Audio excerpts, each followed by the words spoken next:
Welcome to Tech Talk, y'all.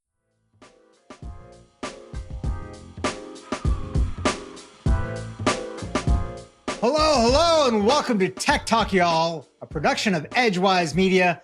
This is episode 400, and I'm Sanjay Parekh. And I'm Adam Walker, and we have our 400 favorite moment. No, we don't have that. Well, that's ridiculous. Of course, we wouldn't do that. It would take way too much preparation. We ain't got that. We have news for you. That's what we have. We have tech news and rabbit holes. That's the two things that we have for you today. And Weird and Wacky and tech. That's the four things we have for you today. Four things for the 400th episode. Yeah. That's what we have. You know, people ask us sometimes, do we prepare for these things beforehand? Yes. Yeah, we don't prepare at all. That's why we don't have 400. I prepared show notes and I read articles and I have thoughts. Like I feel like that's a lot of preparation for me. You don't think so? People think that we have like scripts and stuff. And no, we don't do that. That's way too involved for what I'm willing to put in here. But somebody who does need a script, let me tell you about him. Elon Musk sparks backlash after issuing 48-hour assignment to employees. This is due by noon on Thursday. Okay. I have so many thoughts. You can start. Unpopular opinion here. Okay. I don't see the big deal. He basically was like, hey, look, you have 2 days to tell me what you did in the last month and what you're planning to do in the next month. Like, that feels like a pretty reasonable assignment for anybody that's working for anybody, to be honest with you. Like, am I missing something here? Okay, so here's the thing. Here's my issue. This is at XAI. Yeah. Or, artificial intelligence, Grok, whatever thing that I've never used before and I never will. Right. And previously, when this happened to either there or at Tesla, the developers were told, print out all of the code that you have written in the last, 30 days to prove what you have done. Right. Okay. All of this stuff that they are using to prove that they have done things is all digital. Why are they printing it out for somebody to look at when you could just get the thing that you're building, Grok, to go through all of the data and tell who has done what and when? Yeah, but on the one hand, like this seems like theater to me. It may be a little bit of theater, but like I think kind of on the printing out code thing, like I don't know, like if somebody hands you like this is employee number 3 and they hand you like this big old ream of paper and you're like, whoa, they did a lot of work versus somebody that did like 3 pages, like that's kind of entertaining, I guess. I mean, maybe he's just trying to entertain himself. I don't know. I guess so what you're saying is nobody's going to look at that. So what you should do in that case is print the first 3 pages and the last 3 pages and then put a ream of white paper in the middle. You should fake. I mean, but like what's really crazy, honestly, is any of this is utterly fakeable. Like any employee could be like, all right, Grok, here's my job description. Say what I should have done in the last month and speculate what I should do in the next month and make it sound real good for Elon. And like, okay. And like, it'll like, so like, I mean, come on. Like, it's so easy to fake this stuff now. And there's no way the dude doesn't have any context for anything. So he's just like, oh man, that employee's just amazing. Look at all the work they did in the last month. Yeah. Wow. Oh my goodness. I guess you could just go to like GitHub at a big open source repository, download it, and then just print all that out and be like, this is all I did. This is the whole thing right here. It's WordPress. You meant code that I wrote. No. I was saying I just printed this out. That's what I did in the last 30 days. I just printed it out. That's all I've done. Yeah, that's what I did. Yeah, it's it is what it is. All right, moving on. Let's see. 3 crashes in the first day. There was a question mark in there. That's why I said it that way. Tesla's robotaxi test in Austin. Apparently, the robotaxi test in Austin did not go well. There were 3 crashes, though I will say, apparently 2 of them, the robotaxi got rear-ended. So it wasn't actually the robotaxi's fault. Right. But that did bring up to me like this idea. You notice this when you're teaching kids to drive, right? You'll see them do something and you'll think, oh crap, you're going to get rear-ended because there's this like certain expectation of how a normal human drives, and you pull out this way and you do this and you do like, and so you have to kind of coach them on that so that they don't get hit by another driver that's sort of anticipating what they're going to do next and basing their own driving on that. And robo-taxis and autonomous vehicles are going to screw all of that up. And so I think we're going to end up hitting them a lot more than they hit other things. Yeah.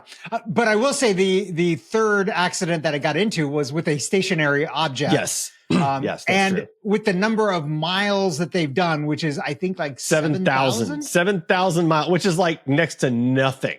Yes. Right. So they compared it to the rate of accidents of Waymo, which has had 60 crashes over 50 million miles logged, and said it was 2 orders of magnitude higher than Waymo. Yeah.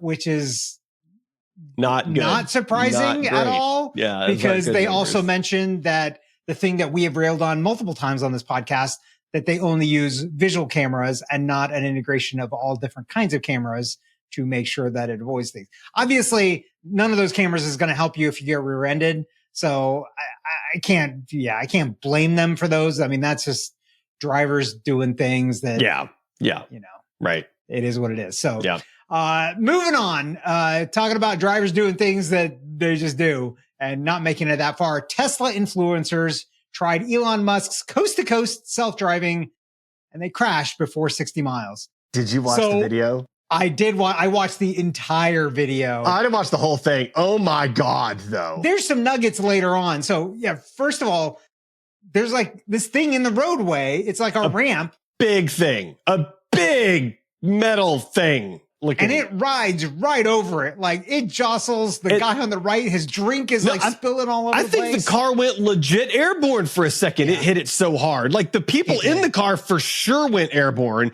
And like the stuff in the car, like the console, like liner jumped out of it. And I mean, anyway, it was crazy. All right, continue.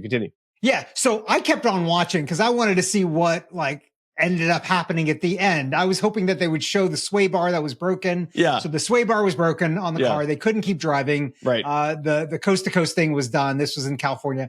So CHP, which, I love because Chips, of course. Still remember, great show. Eric So Estrada good. So good. Punch and John there as CHP officers.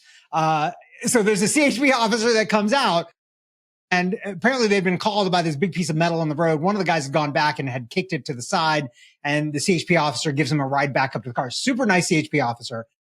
They don't totally tell the CHP officer that, it was in autopilot. We didn't have our hands on the steering wheel, because the officer's like, well, did you see it? Like, did you try to avoid it? Did you swerve, or was it too late? Like, it was just too late. I couldn't swerve and whatever. Your hands were not on the wheel, dude. That's why you could not swerve at the last minute there. Yeah. But it was super interesting because the CHP officer said, look, I can write you a report, but it's not going to get you anywhere because the debris was stationary on the road. And the law says that if it's stationary, you have to avoid it. It's your fault if you hit it. If it's fallen off of a vehicle and it's still in motion, it is that person's fault, which I thought was super fascinating. That's really interesting. Yeah. The officer was super nice, I thought. But it was super interesting to learn. I was like, I don't know what the law here is in Georgia. Yeah. I imagine it's probably the same thing. Like if the object has fallen and it is still in motion, it is that person's fault. But if it is stationary, then it is up to you to avoid it. So what's interesting about like them sort of saying like, oh, it was just so close, I just couldn't, like they obviously saw it in the video. They see it up ahead. They intentionally let the car hit the thing. I mean, like you could tell, like they see it, like, oh, you see it? Oh yeah, it looks like, so they said it looked like a dead animal carcass, I think is what they said it looked like. And then they intentionally let the car hit it. So like, I mean, I also would not want to drive over a dead animal carcass. No, I don't think so. I feel like that's not something you want either. Yeah, though that does remind me, last night, side note, I was driving through some back country roads late at night, very, very dark, in a car without great headlights. And we're driving, and my wife's like, you got to be super careful. There's a bunch of deer. A deer could run out. Well, then at one point I end up behind the Cybertruck, and I'm like, well, I don't have to worry about deer anymore. If a deer jumps out, the Cybertruck's just going to obliterate it and keep going. It won't matter at all. So, that's one benefit of a Cybertruck. You can obliterate wildlife and keep going. So there you go. Yeah. I once driving in Australia had a kangaroo jump out in front of me as I was driving, and it scared the bejesus out of me. I bet it did, man. That's crazy. I slammed on the brake. I didn't hit it. It was scary. Yeah. Those things are big. Yeah. All right. Speaking of scary, this next article might start with the scariest first line of an article that I've ever read in my entire life. So here's the title. Wait, you're doing the Tesla one, right? Yeah. I'm going to read you the title, and then I'm going to read you the first line. Tesla is looking to redesign its door handles following trapped passenger reports. Here's the line. Tesla is looking into redesigning the way to open its car doors in an emergency following several accidents where passengers were reportedly trapped in burning vehicles because rescuers could not open them. I didn't need another reason not to buy a Tesla, but this is certainly another reason I will not. I think it said there were like 140 some odd accidents where people ended up trapped in their vehicle. 140 something. Yep. That's terrifying. Like, did they not think about this when they put the door handles flush in? Really? Hard pass. I can't even, man. I can't even. I will say that this has added a new question for me when I am looking to buy my next vehicle. In that, how do I open the door if the car is on fire? How does somebody save me? Yeah. Because if you cannot answer that effectively, I don't want that. I think I'm out. I don't want that model. Yeah, I think I'm out there. Yeah. I think there should be like a new part of car search engines. Like, can you escape if the car is on fire? Yes or no? I'll immediately take the ones that say no and remove them. That's like your filter on Carvana. Like, if car is on fire, escape is a possibility. Is fiery death a certainty? Yes or no? If fiery death is certain, then that's not the model I'm looking for. Other people might. That's fine. I can see the chatbot conversation now. It's like, how important is it to you to escape the car in case of fire? And mind you, listeners, we are not making light of the poor passengers and drivers that have lost their lives because of these poor vehicles. Terrifying. This is not good. It's right? horrifying. Like, if you're making a product that, you know, you can be in an accident in and cause bodily harm, like, do the right thing. Don't just it's not always just about the aesthetics. Yes, the aesthetics matter. Yeah. It's cool. But saving people's lives, I think that edges it out just a little bit. It just terrifies me. Okay. Talking about somebody else that's trying to save things, but positioning it maybe not save face. Is that what they're trying to do? Save face, maybe. Yeah.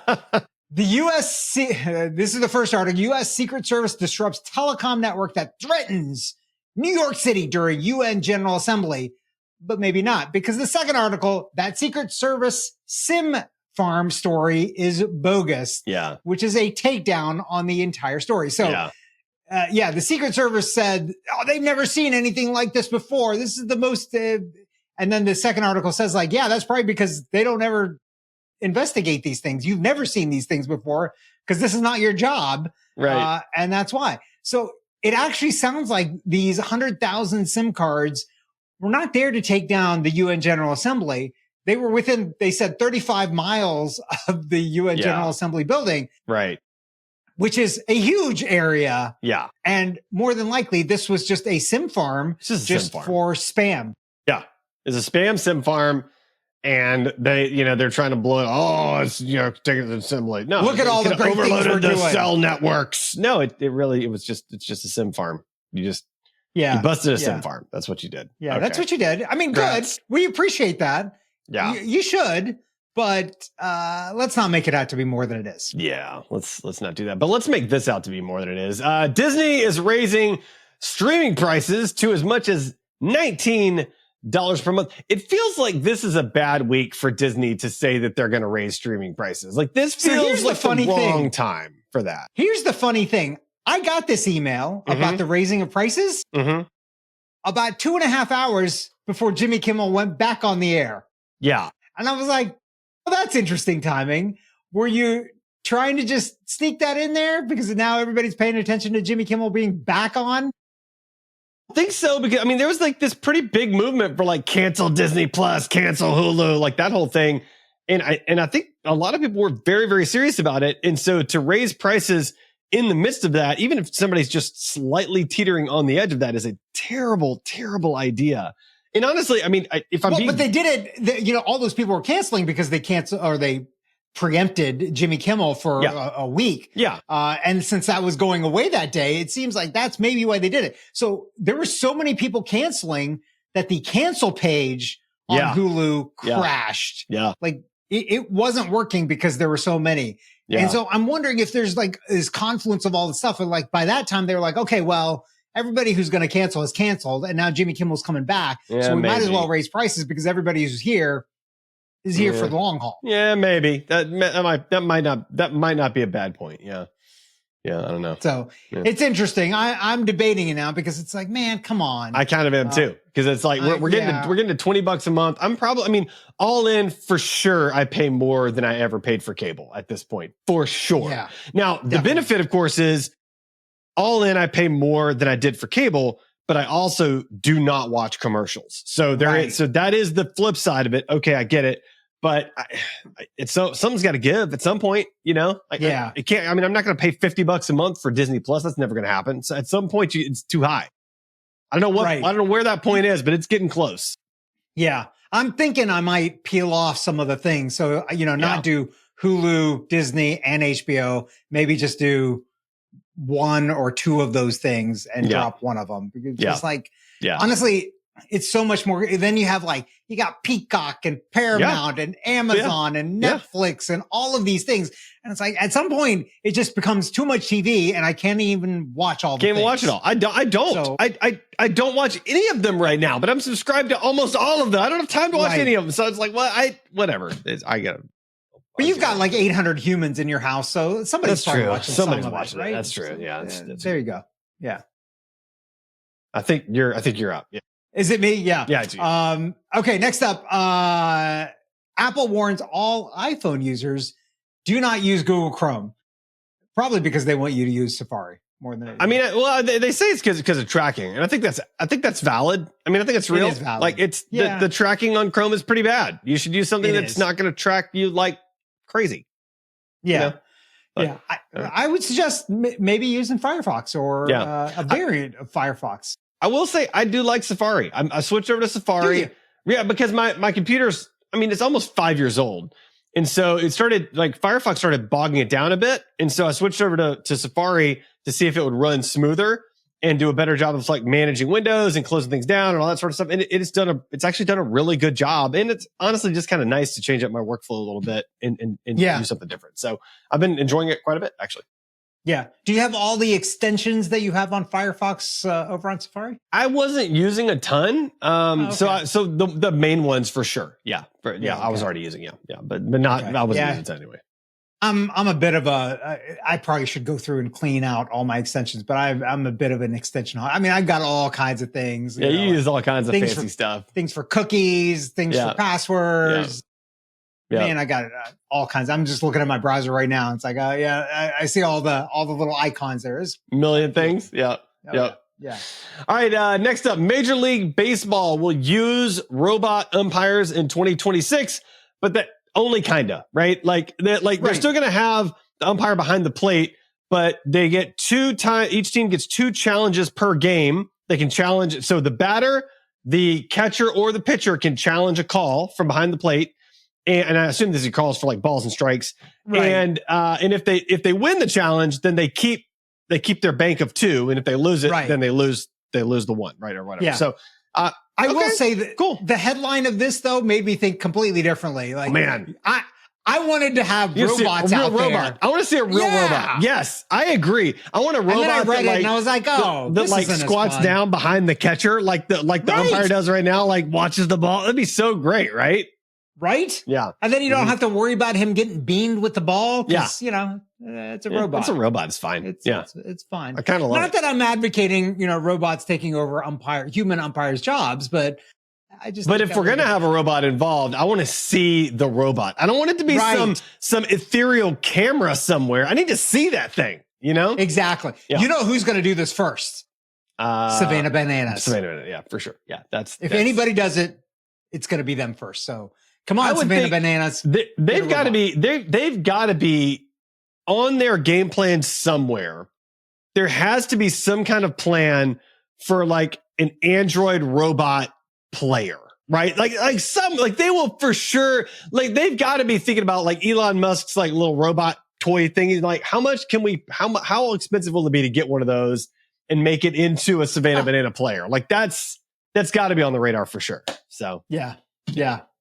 They should absolutely do that. And maybe somebody that could fund it is this company, because they're just throwing around money. NVIDIA plans to invest up to $100 billion. Yes, you heard that right. $1 billion with a B in OpenAI as a part of a data center build out.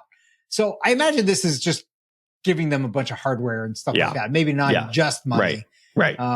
But still, like, how much can all of the big companies invest in OpenAI? Like the scale of this is getting a little bit like it's on the silly ridiculous, side, right? Can we agree with that? It feels like that whole kind of too big to fail, but I feel like it's going to fail. Like I feel like, we've talked about these other stories with Microsoft and stuff, and there was just another story about Microsoft now using Anthropic's Claude for even more stuff in Copilot. And it's like they invested in OpenAI, but yet they're using this other model, another company. And I'm like, is OpenAI falling behind the curve now at this point? Are they ready for a tumble? And maybe some of these other upstarts are going to kind of take the mantle. It's happened before, right? Like it happened in search. Yahoo was the name in search. And then this little upstart Google came and destroyed them, right? So just because OpenAI is so big doesn't mean anything. Yahoo was the name. That's true. I had a Yahoo email account. They were the name. They were the search. They were the email. They were the landing page with all the crazy stuff on it, and you could like go to like, oh, what's happening in the world? It was Yahoo. Did you go like that actually? That's every time I opened the page, that was what I did. Yeah. It's a natural reaction, really. It's totally normal. Yeah. So, they had Yahoo Serious for a while as a spokesperson, didn't they? The actor. Oh, I don't know. That's cool. Yeah. All right. I feel like they did. All right. In an article, obviously tagged by Sanjay, new cooling breakthrough nearly doubles efficiency. I don't know what's happening here. Sanjay, what's happening here? What's the story about? I mean, this kind of pairs with the previous article about data centers, because data centers obviously need a lot of cooling, but also in your house and your AC, all of these things need cooling. So we've talked a little bit about this before, the thermoelectric effect. So this is an effect. This is deep double E geek stuff here. But basically, if you apply electricity to a pair of plates, one side will become cold and the other side will become hot. And it's a transfer of energy between those two plates.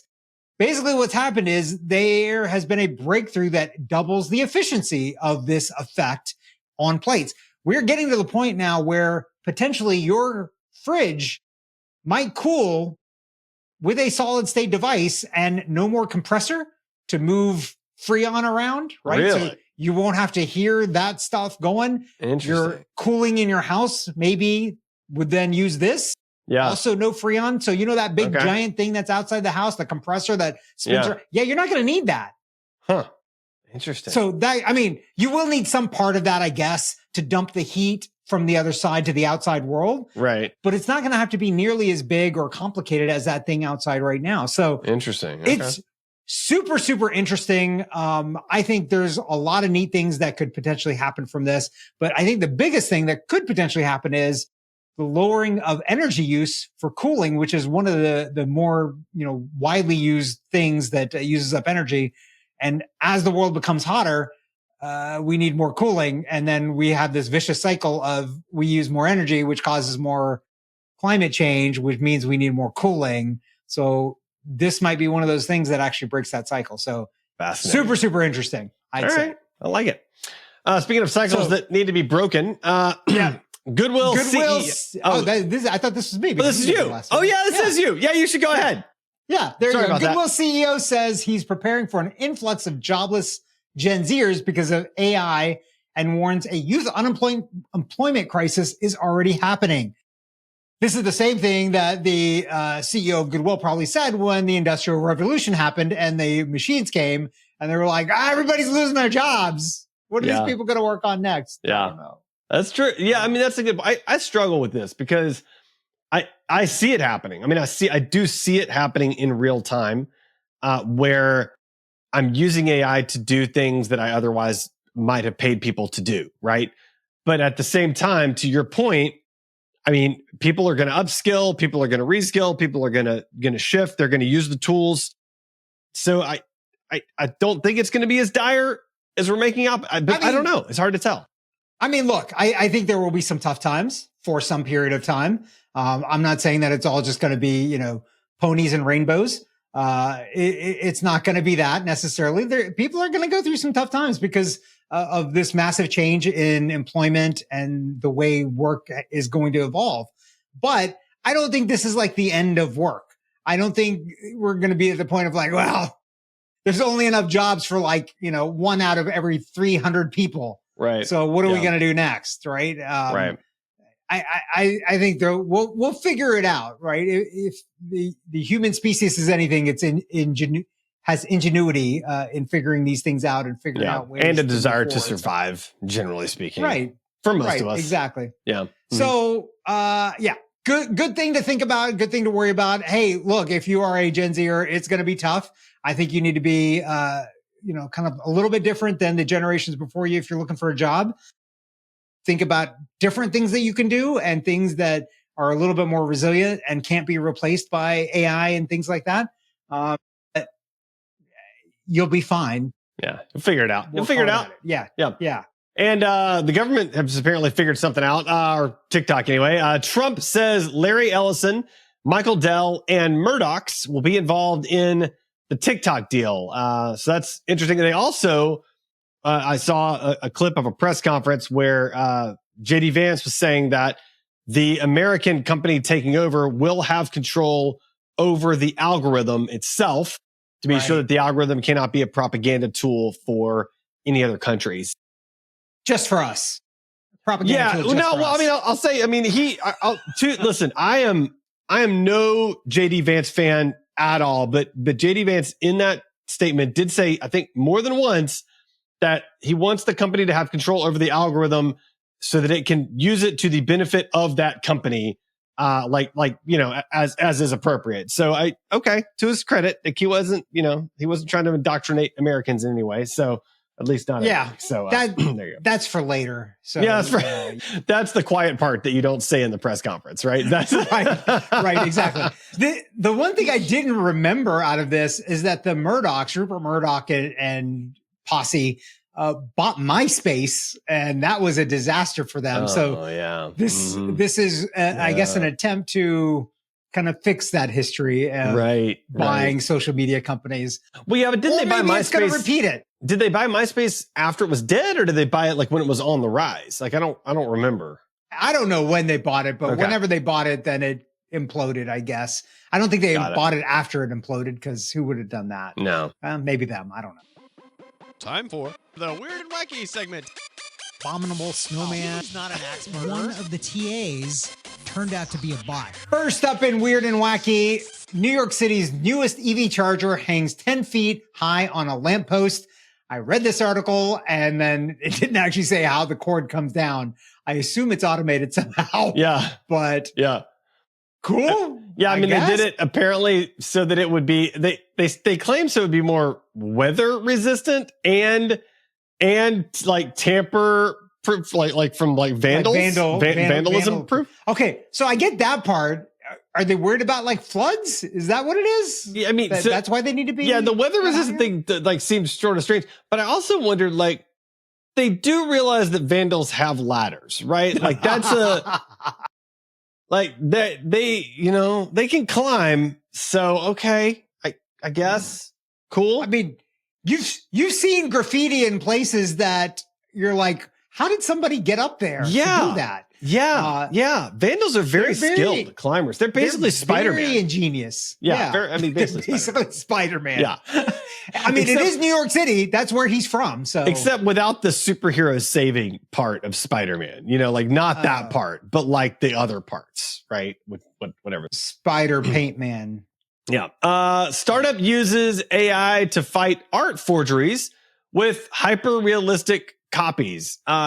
This feels stupid to me. Like, so they're using, they've got an AI painter that they're training to create like art forgeries that are like perfect art forgeries to then feed into a different AI that's trying to detect between the original art and the art forgeries. So it's like feeding an AI slop and like saying like, okay, tell me what's good. Like what I don't, that seems dumb to me, but maybe, I don't know.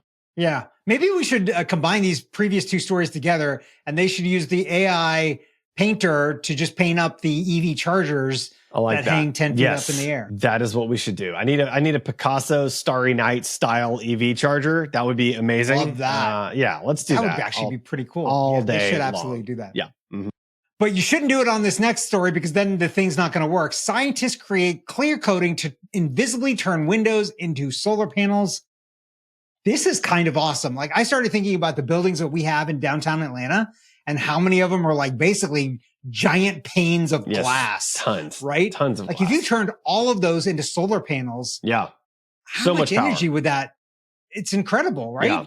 Yeah. Like, now you're not just limited to the horizontal surface at the top that you can put. So now all the vertical faces could be solar panels too. The one thing about this article is it said the window remains, I think, mostly translucent was what it said. So it's like, so it's going to obscure your view a little bit. So you want to be careful about that. But then didn't it say it directs the photons coming into the glass, like directs it to the side of the window panes where they're captured there somehow?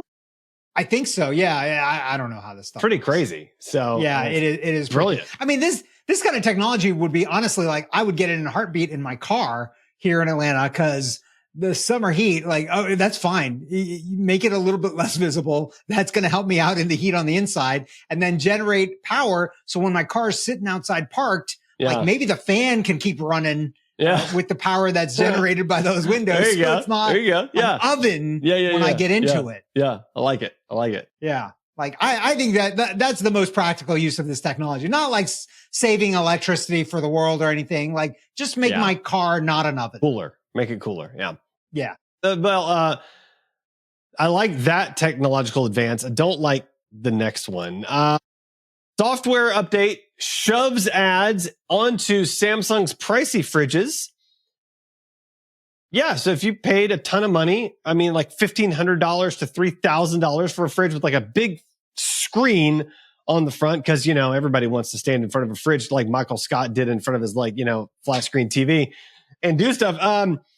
You're now going to also get ads right there. Like your home is kind of like a stationary billboard now. So that's fun. Yeah, I mean, I don't see what's wrong with this at all. Yeah. Yeah, I love that. Horrible and annoying, and I would throw that refrigerator in the trash.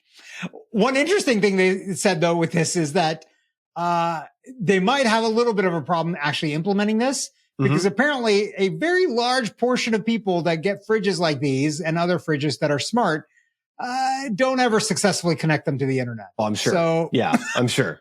Yeah. There's no doubt about that. So I think that just goes to show you, manufacturers, maybe you should think twice about the technology that you put into these fridges. Maybe focus less on this and focus more on the new, highly efficient thermoelectric cooling technology that's coming. Yeah. And put that in. Yeah. I think all of us would appreciate that more. Yeah. You know what? I don't need to know how many eggs are in my fridge remotely. That's not something I need to know. I don't need to know when my milk is going bad remotely. I can wait till I get to the fridge and I open the milk and realize this has gone bad. Wait, you only find out when you open it? I thought you only could find out after 2 gulps. So it was the 2 gulp rule to know if your milk was bad. That's not a thing in your house? Not the 2 gulp rule? No, not really. I mean, you can smell it usually. No. It's 2 gulps. And if you can keep it down, it's still good. Like that's the so you use a different scale, and I think I now understand what is happening in the Walker household. And maybe why you guys don't need as many doctor visits as the rest of us, because you're just training yourself. What we're the Dwight Schrute method, where we have people sneeze in our faces to give them so we can build up the antibodies. That's what we do. Like we eat the dirt from the outside. It's like when we make spaghetti, sprinkling a little dirt out there, as well, right? You don't want to coddle your immune system, because that's just the way to it's not good. Yeah. There you go. Well, something else you now might be able to coddle. Inventor of $399 vibrating chef's knife says it requires 50% less force to cut. Okay. Yeah, I don't like. Okay. Maybe there are a handful of people that have some physical like impairments and might need help, like with a knife that can cut more easily. Okay. Okay. I get that's a small percentage of the population. I don't see this being something that an average I don't know anybody in my life that would want to pay $400 for a knife that they have to charge. It's one more thing to charge. I don't need that. And then it doesn't. Yeah, I can't ever see myself doing that. So here's the one use case that I'd say, like, okay, I see this. There are certain humans that I know that are unable to cut bread in a way that does not keep it proper. It's like smushed down. It's like crushed by the cutting. Yeah, it is. Okay. It is severely compacted. Okay, got it. Yeah. And I don't know about you, but I don't enjoy compacted bread. That's not something that I enjoy at all. And if this knife would prevent compacted bread, it might be worth it. I need it. It occurs to me now, Sanjay, and I apologize that it's taken this long in our relationship to get to this point, but I need you to know they have this thing, Sanjay. It's called sliced bread. Okay. And you can buy it. Like it's pre-sliced, man. So like you don't have to worry about the compacting because it's already sliced. This is such a new invention. I've never heard about this. No, this is for like when you bake bread at home. Who's going to cut that? That's fair. That's fair. I haven't baked bread at home in a hot minute. So it's been a long time, honestly. Yeah. The easy way is to just go get those frozen loaves at like a place like Kroger's. Okay. And you can just get those and you just bake those. I didn't even know that was a thing. That's good to know. It's a thing. It's really good. I love that. Okay. Tech wreck, time to get your tech wreck. Tech wreck. Chicky. Tech wreck.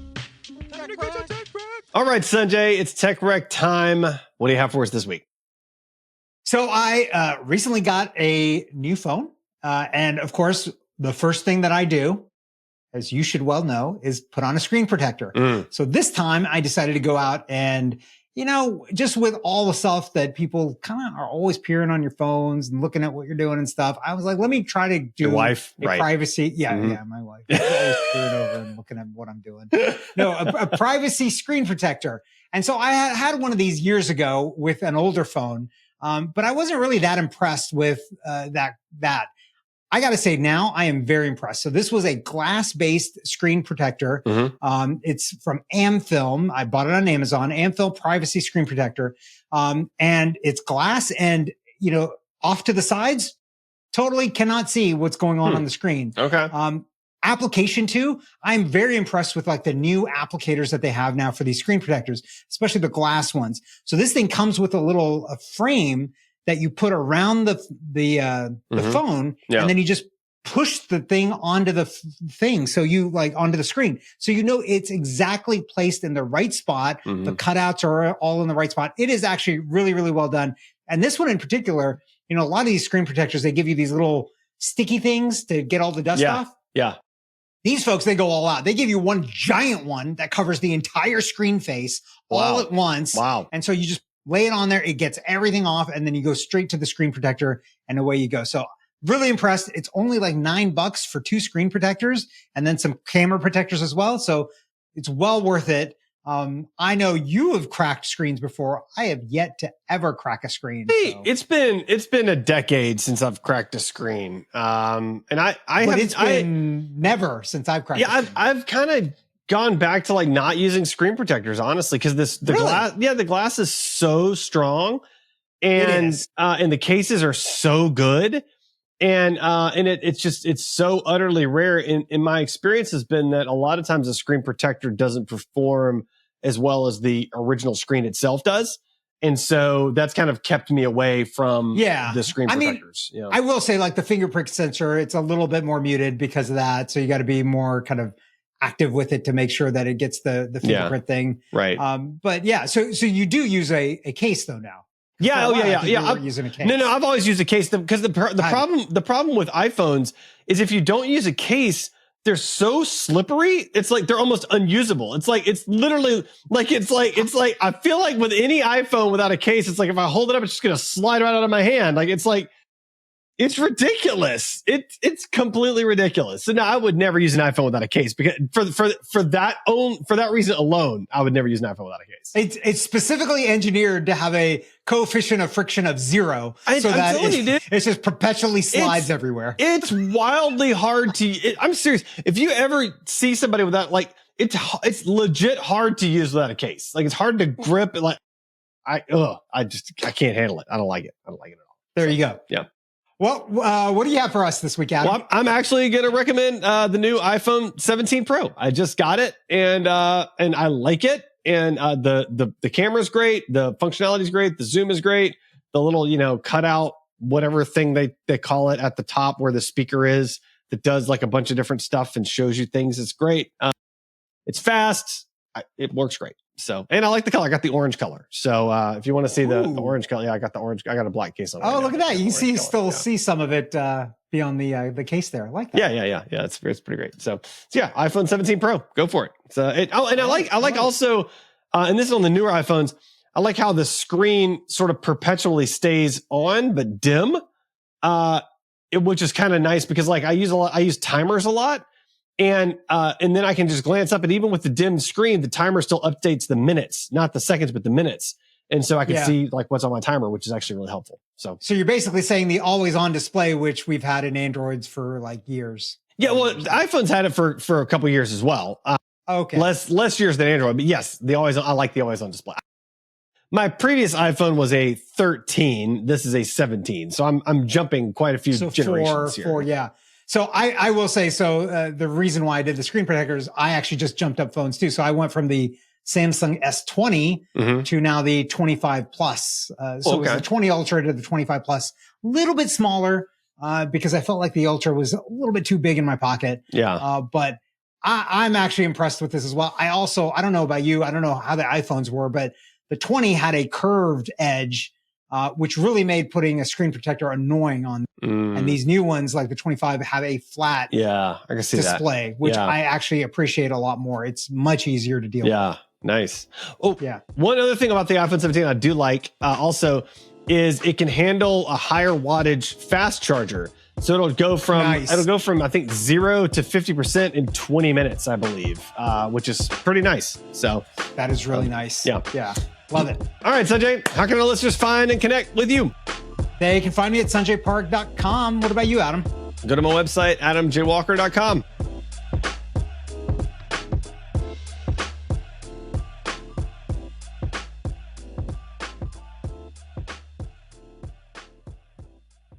Dun, dun, dun.